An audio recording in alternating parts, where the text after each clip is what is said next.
Bonjour, nous sommes le dimanche 9 janvier 2022. Le mois de janvier court quand même assez vite, hein, parce qu'on se retrouve déjà au 9, alors qu'on a à peine fêté la nouvelle année, qu'on se retrouve déjà au 9. Tant mieux, bon, le mois de janvier passe très vite, du moins début janvier.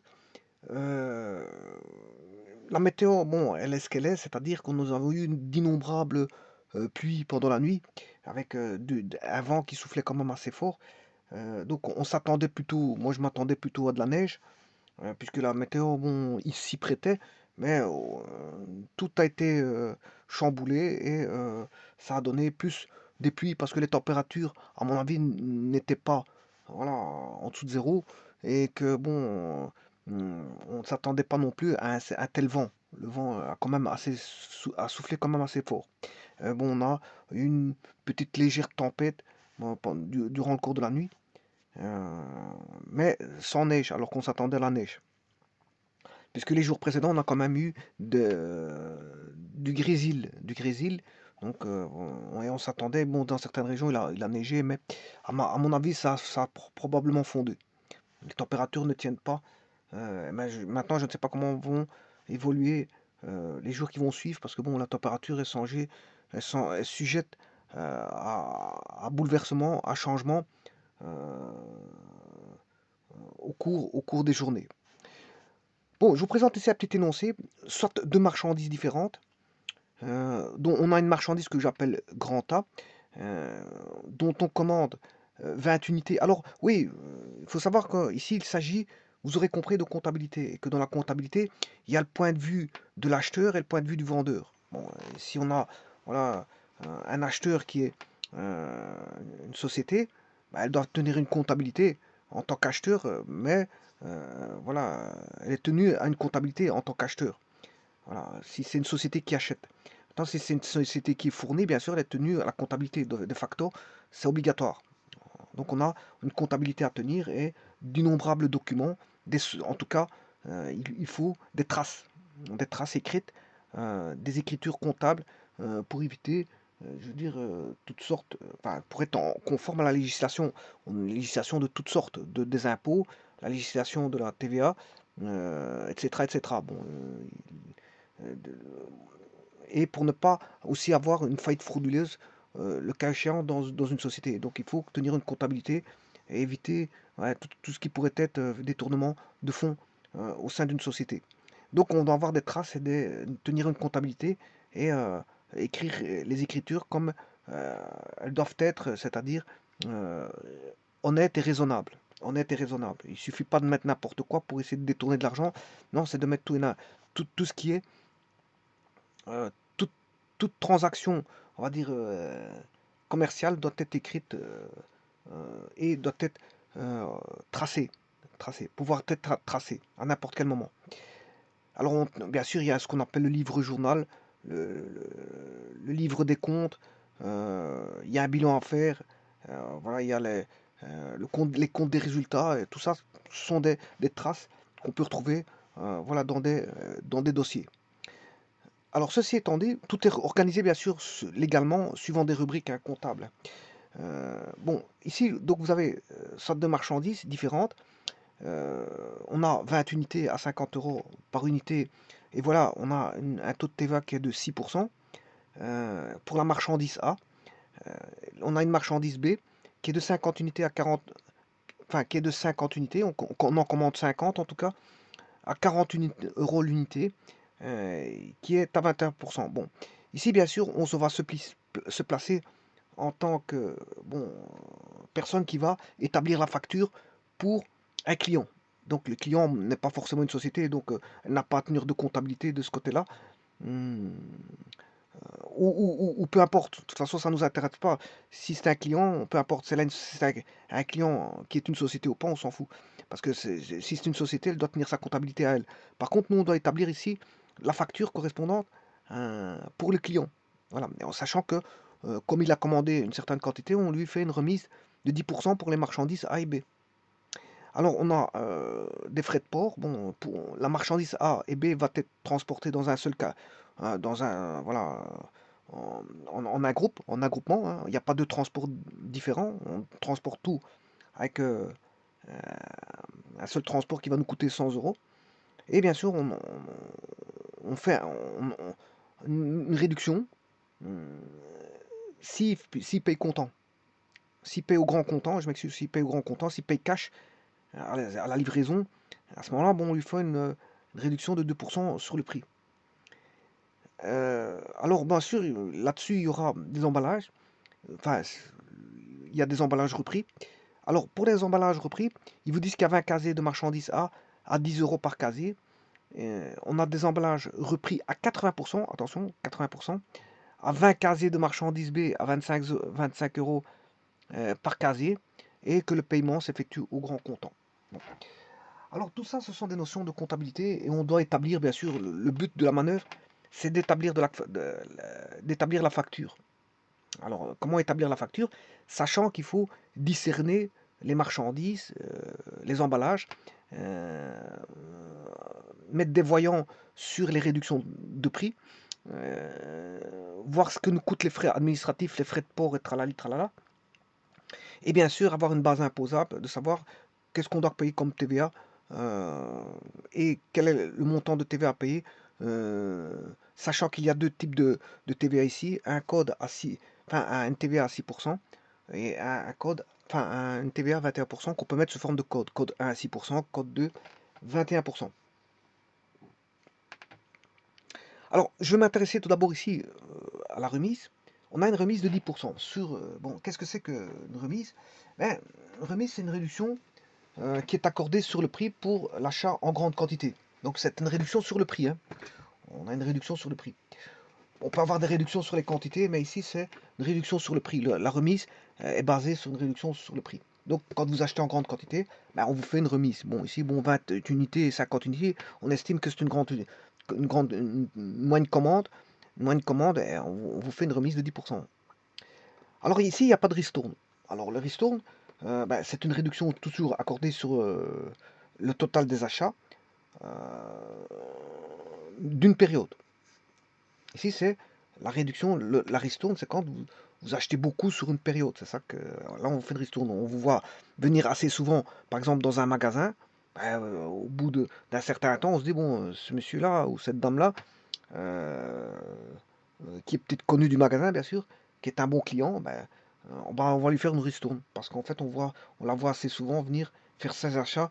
euh, Depuis 2 mois, ça fait que 2 mois qu'on la voit venir, donc on va lui faire une ristourne. Maintenant, on peut faire un rabais. Un rabais, ben, c'est toujours une réduction sur le prix, tout comme l'est la remise et la ristourne. Mais le rabais, c'est plutôt une réduction accordée sur le prix lorsque la marchandise est, on va dire, défraîchie, elle a perdu de sa vivacité, bon, voilà, on fait un rabais, euh, notamment quand elle ne correspond pas directement à ce que le client pensait. Donc il pensait une certaine commande, et il ne s'attendait pas à ça, parce que bon, il était il est un petit peu déçu. Alors pour lui réduire sa déception, ben, on peut lui diminuer le prix et lui faire un rabais. Bon.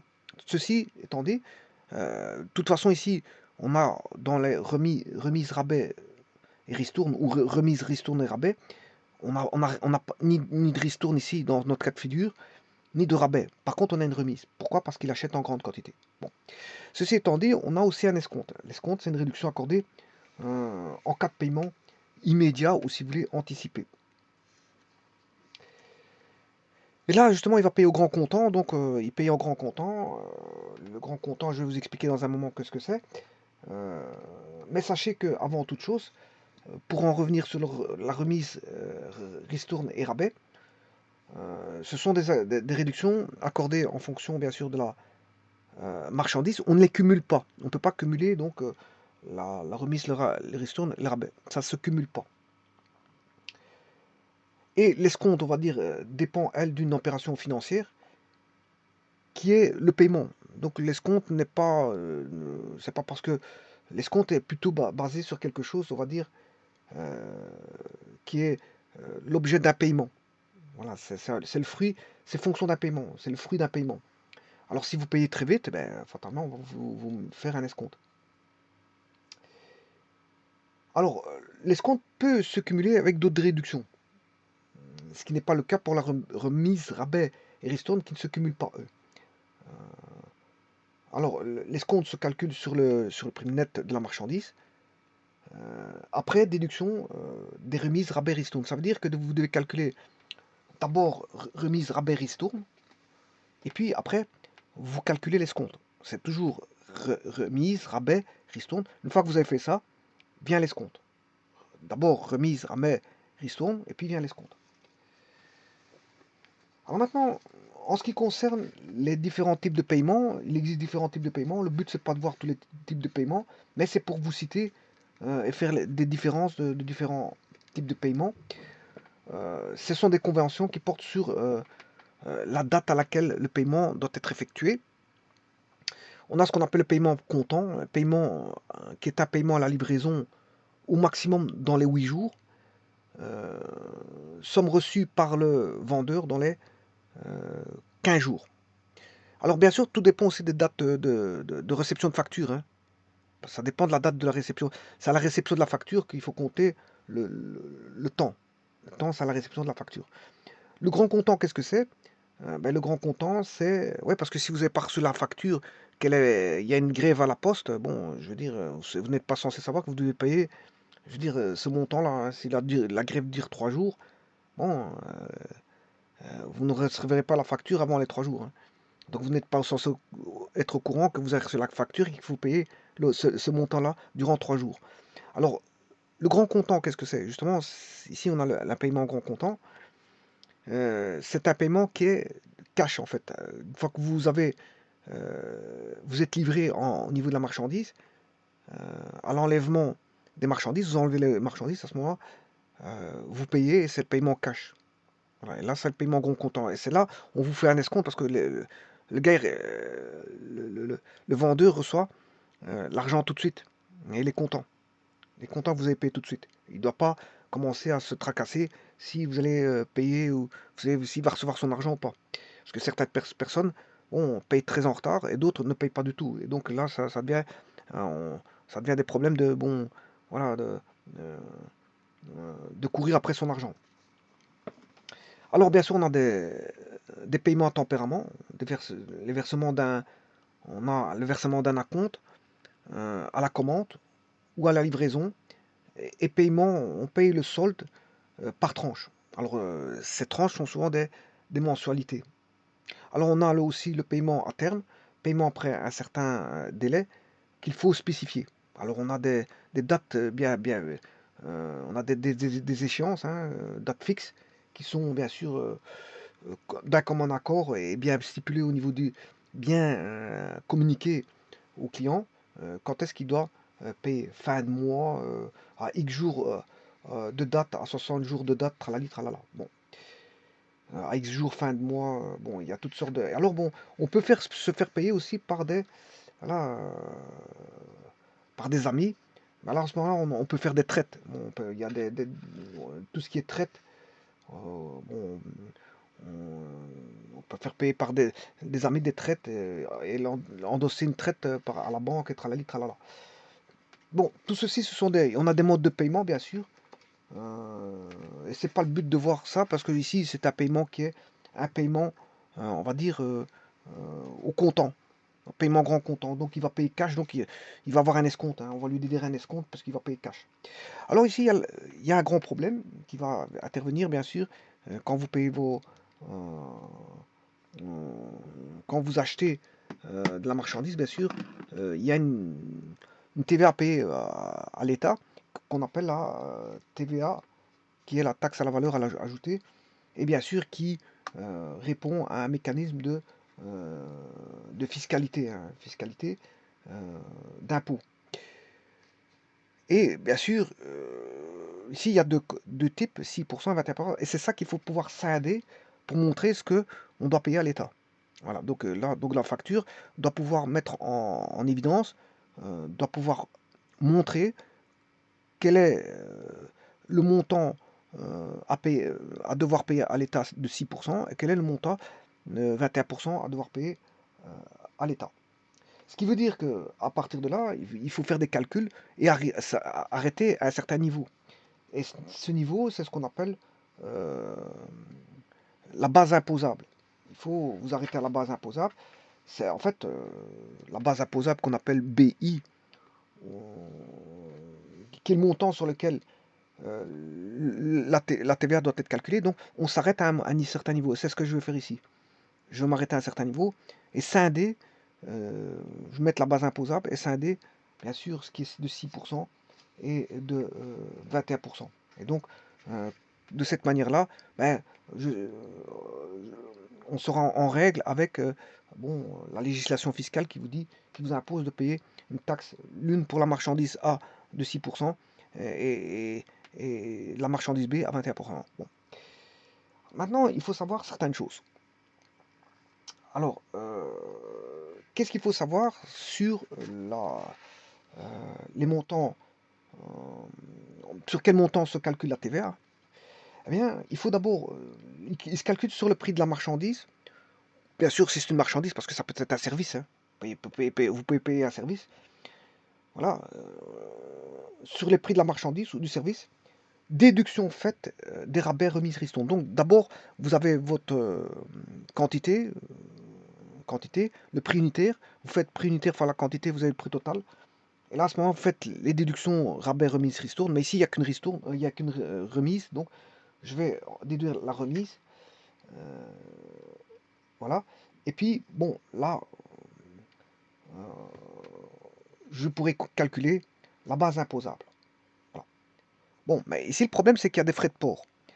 Et les frais de port sont considérés comme des frais accessoires.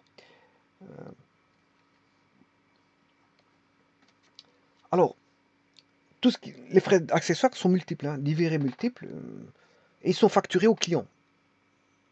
Alors, le transport est un frais accessoire. Les frais administratifs sont des frais accessoires. Donc, ça veut dire si vous ne payez pas une facture et qu'on vous renvoie une facture, ben, il faut payer les frais administratifs plus la TVA qui sera comptée dedans. Ça, c'est d'office. Alors, les frais administratifs, enfin, c'est vrai que les frais administratifs, c'est encore différent parce qu'il y a les frais de facturation et les frais administratifs. On distingue les frais administratifs et les frais de facturation. De toute façon, pour l'un et pour l'autre, il faut compter une TVA si vous avez de nouveau une refacture, une facture qui est voilà, qui revient chez vous. Voilà. Si vous n'avez pas payé la facture, qui a un rappel, ben, vous avez payé certains frais. Alors ces frais accessoires sont soumis bien sûr au régime de la TVA euh, et au même taux que la marchandise à laquelle ils se rapportent. Alors là, il faut faire très attention. Bon, s'il n'y a pas de problème, on a. Enfin, justement, aussi, il y a un petit problème parce qu'il y en a un qui est à 6% et un à 21%. Mais de toute façon, ici, les frais de port euh, seront. Ici, les frais de port, ils sont à 21%.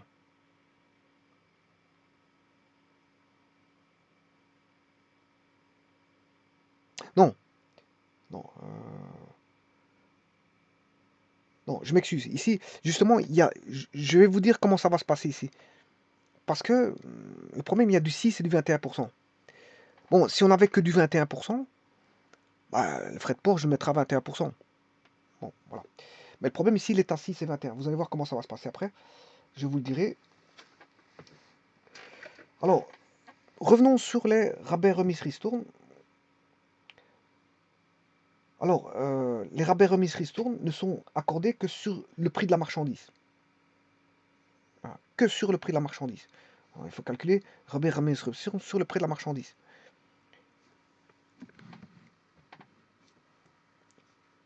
Ils ne sont jamais calculés sur les frais accessoires, tels que le transport, les frais de facturation, d'administration et les emballages. Donc, vous allez pas avoir de rabais remise ristourne sur les frais accessoires, mais uniquement euh, sur le prix de la marchandise.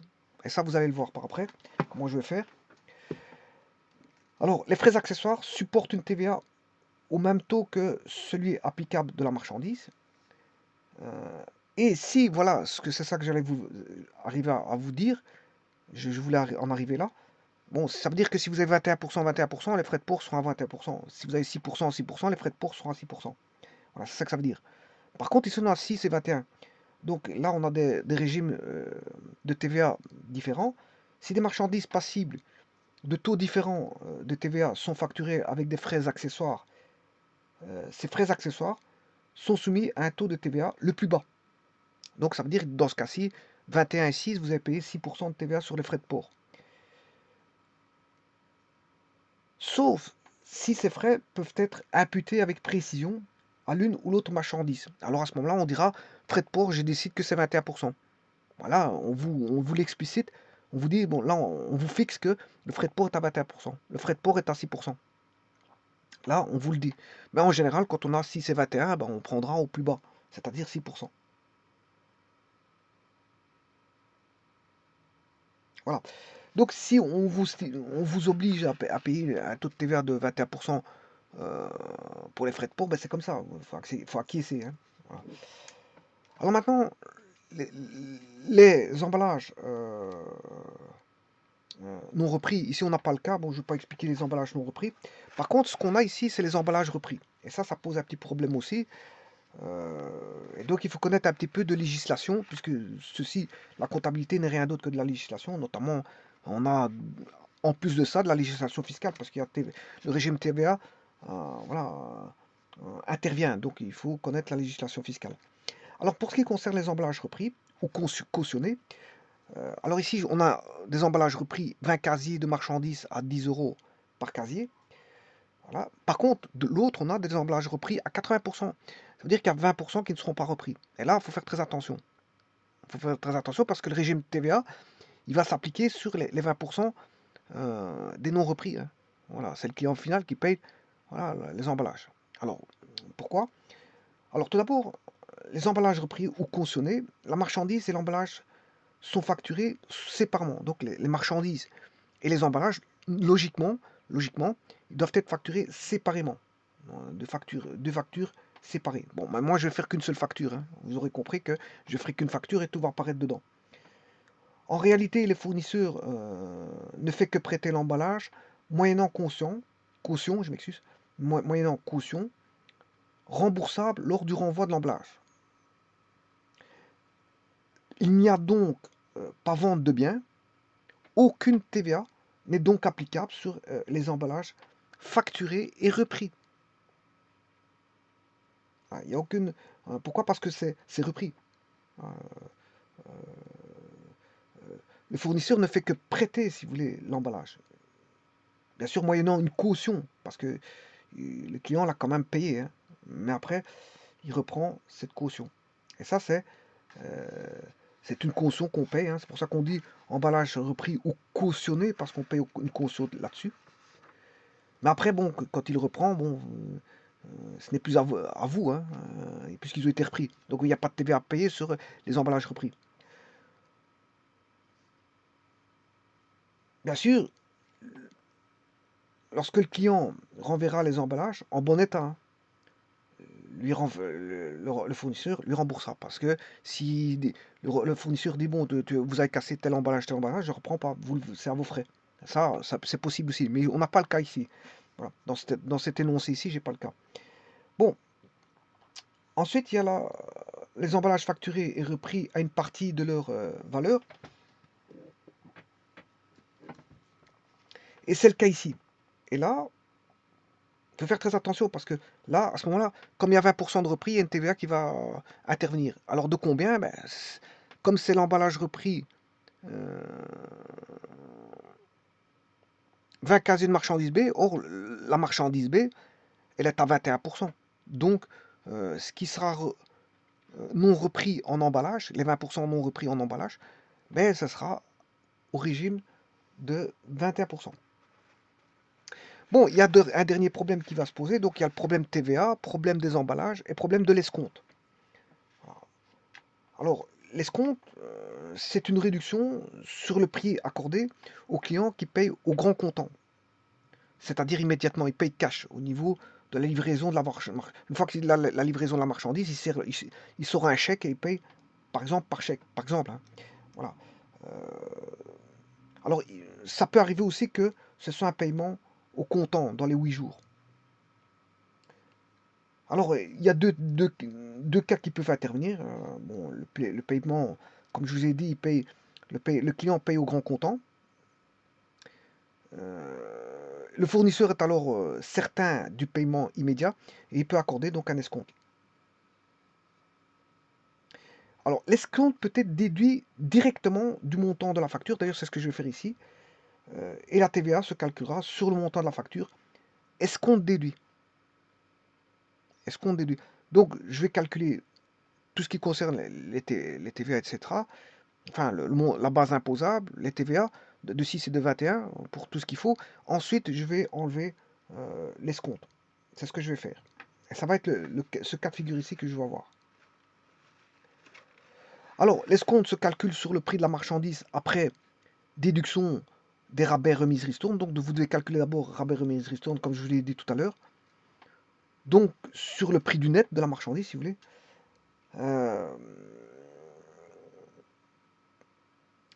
L'escompte se calcule sur tous les frais à charge du client, c'est-à-dire le prix de la marchandise, bien sûr, remise, ristourne, rabais déduit, bien sûr, avant toute chose. Alors, on peut avoir une ristourne sur les emballages facturés et non repris. Sur la partie des emballages facturés et repris, à une partie de leur valeur qui reste en charge du client. Les frais annexes facturés au client, frais de facturation, d'administration, les frais de transport facturés au client. Voilà. Et l'escompte peut se calculer sur tout ça. Donc, vous voyez que là, on va dire, l'escompte peut un petit peu se cumuler, on va dire. Alors, l'escompte n'est donc pas accordé sur les éléments de la facture qui ne constituent pas une charge pour le client. C'est-à-dire les emballages consignés puisqu'ils sont remboursés. La partie d'emballage facturé repris a une partie de leur valeur qui est remboursée au client lors du renvoi de l'emballage. Alors comment ça va se passer ici? Bien sûr, j'ai déjà établi la facture pour aller beaucoup plus vite. La facture est ici. Bon, on a une marchandise. On a deux marchandises différentes à 20 unités, à 50 euros l'unité, à 6%. Donc là, je vais m'occuper d'abord de la marchandise A. La marchandise A, j'ai 20 unités. À 50 euros d'unité, ben, je fais 20 fois 50, ben, ça qui fait 1000 euros. Le prix total, c'est 1000 euros. Il suffit de faire la quantité fois le prix unitaire, ça fait prix total 1000 euros. Bon. Pour la marchandise B, donc ici, n'intervient pas encore le problème de la TVA. Ensuite, je fais la marchandise B, 50 unités à 40 euros l'unité. Voilà, je fais que calculer 50, une quantité de 50, prix unitaire 40, ben ça qui fait 2000 euros. Bon, alors maintenant vous voyez déjà que le prix total de la marchandise B est beaucoup plus élevé que la marchandise A. C'est normal parce que bien que le prix unitaire étant moindre que le prix de celui du A, mais la quantité commandée est plus grande pour la marchandise B que la A. Donc c'est normal qu'on se retrouve à 2000 euros. Alors on a ensuite des frais de port, des frais accessoires. Ici ce sont les transports. Transport 100 euros.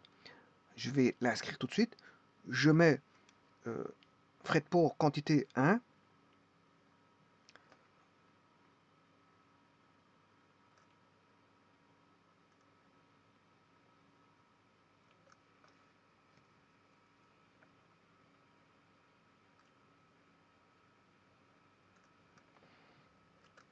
Frais de port quantité 1. Bon, combien ça coûte? Ben, 100 euros. Donc une fois 100, ça fait 100 euros. Donc les frais de port sont là, 100 euros. Alors les emballages, l'histoire des emballages repris, faut faire très attention. Il y a 20 casiers qui sont repris. Pour la marchandise A, 20 casiers de marchandise A, 10 euros par casier. Donc emballage repris, voilà, c'est 20 casiers à 10 euros par casier, ce qui fait 200 euros. Donc il faut payer 200 euros, mais après, bon, il va vous rembourser. Hein. Quand il va récupérer ses casiers, ben, il va vous rembourser ces 200 euros. Mais dans un premier temps, il faut les payer quand même. Hein. Voilà. Alors pour la marchandise B, là c'est différent. On a des emballages repris à 80%. On a 20 casiers de marchandises B à 25 euros. 20 euros, 20 casiers, 20 casiers à 25 euros, ce qui fait 500 euros. Hein. Mais le problème, c'est que dans ces 500 euros, on a 80% qui sont repris et 20% qui ne sont pas repris. Donc, qu'est-ce qui sera taxable? Mais ce sont les 20%, parce que là, ils sont repris, hein, c'est à la charge du client. Donc, je fais un calcul sur les 500 euros. Ben, 80% de 500, ça fait 400. Et 20% de 500, ça fait, euh, bien sûr, ici,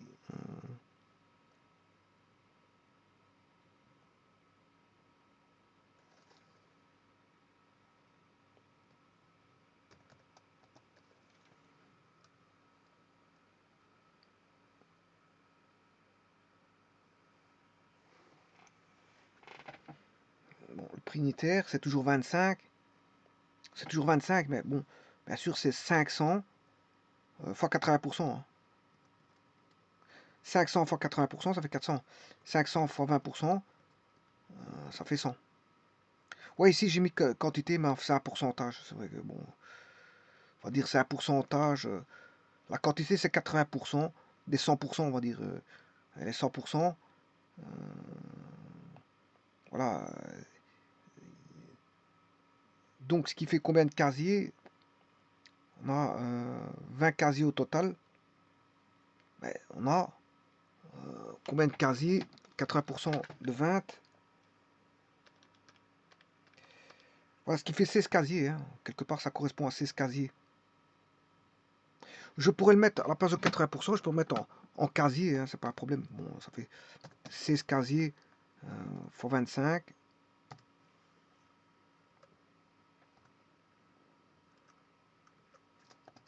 Voilà, 400. Là, ce qui fait, il reste, pour avoir 20 casiers, ça fait 4. 4 fois 25. Voilà, vous pouvez faire ça aussi, c'est le même, hein. Plutôt que de faire 80% de 500 et de 20% de 500, ben, vous pouvez aller chercher le nombre de casiers, ça fait 16 casiers et 4 casiers. Comme ça, j'ai les quantités, parce que je les mets en pourcentage dans la colonne ici. Dans la colonne quantité, j'ai mis en pourcentage. Bon, c'est vrai que c'est des quantités, hein. Voilà, c'est pas des pourcentages. Voilà. Alors, ceci étant dit, on sait bien qu'on a. Ensuite, il faut calculer par rapport au prix total. Voilà, j'ai calculé tous les prix totaux, hein. Tous les prix totaux sont là. Euh, alors, je pourrais faire un calcul de tout ça. Donc, ce qui fait 1000 pour la marchandise A, plus la marchandise B, plus frais de port, plus l'emballage repris de A, plus l'emballage repris de B. Bon, voilà, ça fait 3860. 3860. 3800. 3800. Voilà. Alors, ça, c'est bien sûr sans les réductions. Parce que intervient après les réductions. Alors, on fait des réductions de 10%. Alors, les réductions, c'est rabais, remise, ristourne. Vous devez calculer rabais, remise, ristourne juste après avoir calculé les prix totaux. Ici, on n'a pas de rabais ni de ristourne, mais on a une remise. Alors, la remise, elle est de 10%. Donc, 10%. Donc, les frais de port, ça c'est fait. Ah, ça a été, on a traité les frais de port. La remise, elle est de 10%. Et là, je calcule 10%, bien sûr. La remise, c'est sur les marchandises. Je vous l'ai dit tout à l'heure. Et non pas sur les emballages, ni encore moins sur euh, les frais de transport, les frais accessoires. Qui est ici, on a les frais accessoires sont les frais administratifs, les frais de facturation, les frais de transport, et tralali, tralala. Bon, mais ici, euh, les 10% ne vont tenir compte que des marchandises A et B, et rien d'autre. Rien d'autre. Donc, je vais enlever 2000 euros. 10% de 1000, c'est fait 100. 10% de 2000, ça fait 200. Ce qui veut dire que là, on a quand même une réduction de... ici, il y a juste un petit truc que je vais changer. Je vais mettre le prix hors TVA.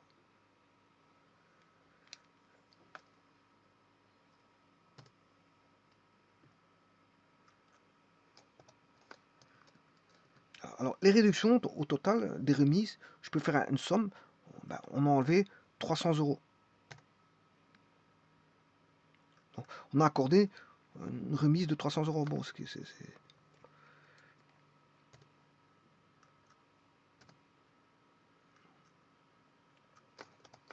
Et là, vous voyez que 3800 moins 300, ça fera 3500.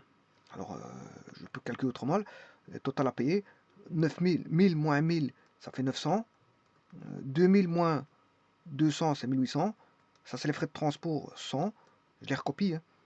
Voilà, emballage repris, 200. Voilà, et on retrouve nos fameux 400, nos fameux 500 ici. 400 plus 100, ça fait 500. Le fameux 500.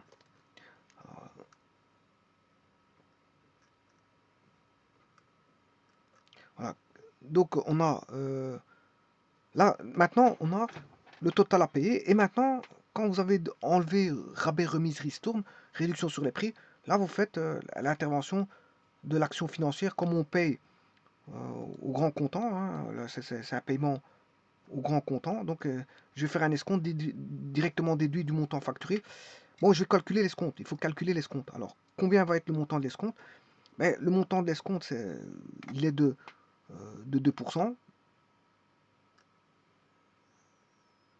C'est un escompte, voilà, l'escompte est de 2%. Donc, je vais faire un escompte, bien sûr, comme je vous l'ai dit, sur les marchandises, la marchandise A, 2% de 900. Attention, c'est 2% 900. Marchandise B, total payé c'est 1800. Je fais 2% de 1800. Et bien sûr, l'escompte peut se calculer sur les frais de transport. Il n'y a pas de problème. Là, et sur les emballages, bien sûr, repris. J'ai un escompte sur les emballages repris. Pas sur les non repris, mais sur les repris. C'est ce que je vous ai dit tout à l'heure, hein. En fait, je résume ce que... Je fais un petit peu un résumé à la va-vite de ce que... Bon, pourquoi je peux traiter l'escompte sur le frais de port? Parce que je vous ai dit qu'on pouvait. Je peux faire un escompte sur les marchandises non reprises. Voilà.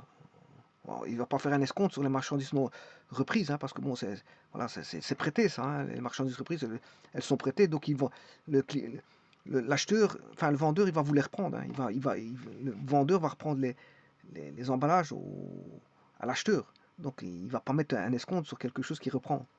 Bon, ça, ce serait un gain pour le client, mais bon, ça ne se passe pas comme ça en fait. Voilà. Et donc on a 2 euros, et donc ce qui fait que je calcule le total, ça fait 58 euros d'escompte. Voilà, 58 euros d'escompte.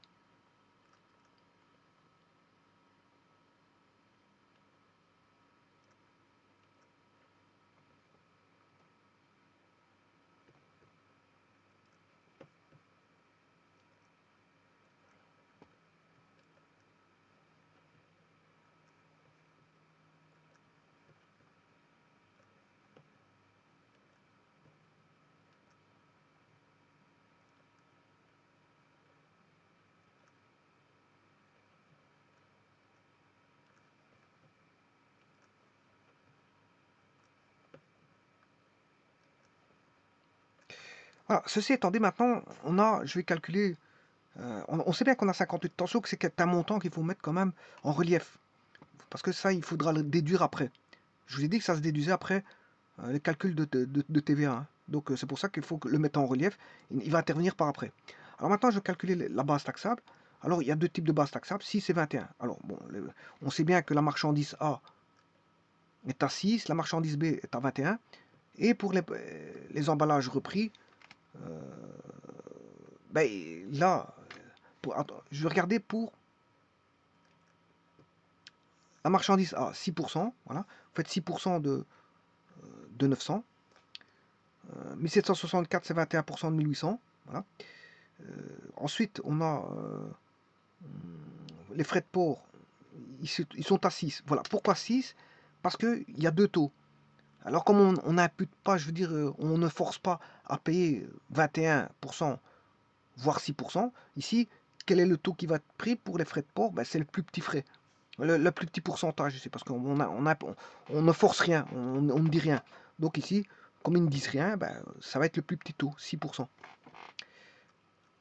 Voilà, donc les frais de port, 98, 6% de 98, de 200, 6% de 100, ça fait 98. Alors les emballages, là, ils sont repris pour les A, il n'y a pas de TVA là-dessus. Pour les emballages, voilà, pour les emballages B, 80% sont repris, là il n'y a pas de TVA. Voilà. Par contre, pour les repris, enfin, pour les non-repris, je m'excuse, pour les non-repris, là, il y a 100 euros. Bien sûr, j'ai le droit à un escompte, mais il faut payer la TVA dessus.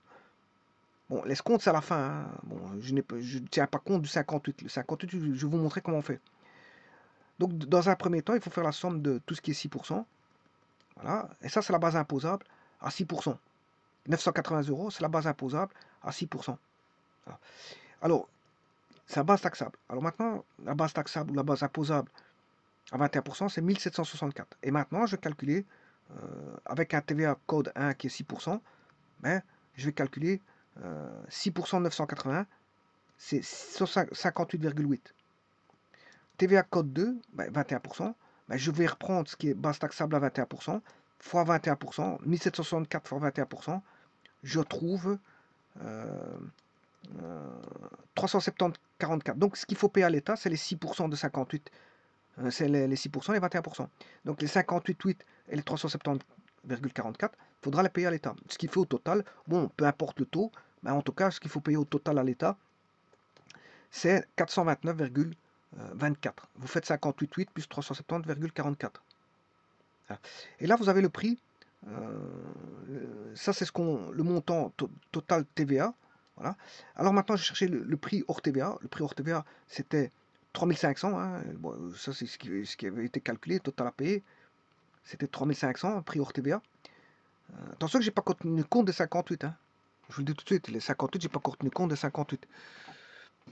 Bon.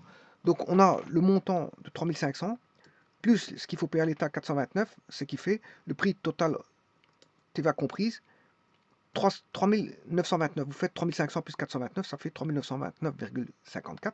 Et maintenant, comme le paiement se fait grand comptant, escompte direct, on va déduire l'escompte du montant facturé après calcul de la TVA. Voilà, le calcul de la TVA, c'est fait. On a le prix TVA comprise maintenant. Et là, je peux déduire l'escompte. Donc, je vais chercher tout ce qui a été escompté, les 58 là. Voilà, les 58 sont là. Voilà. Et je fais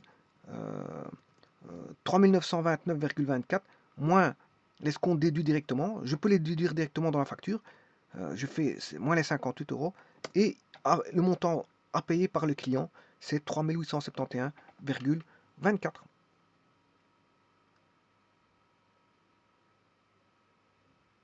Et donc ça, c'est la facture. La facture en tenant compte, bien sûr, des marchandises, des emballages repris, non repris, et bien sûr des codes TVA, tout ce qui est à payer à l'État, tout ce qui est réduction sur les prix, réduction due à l'effet de paiement, parce qu'on paye en cash à la livraison de la marchandise. Donc on a voilà, un escompte de 2% qui va s'appliquer sur les marchandises, les frais de port, et bien sûr les emballages non repris, qui sont de 20% ici. Hein. Bon, sur les 500 euros d'emballage, mais ben, 80% sont repris, donc ce qui veut dire 400, il reste 100 euros. Voilà.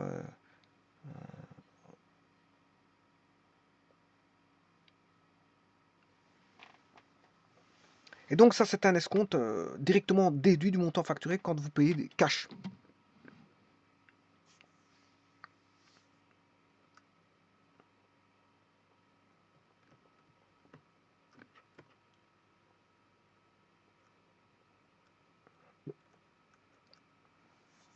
Je vous remercie.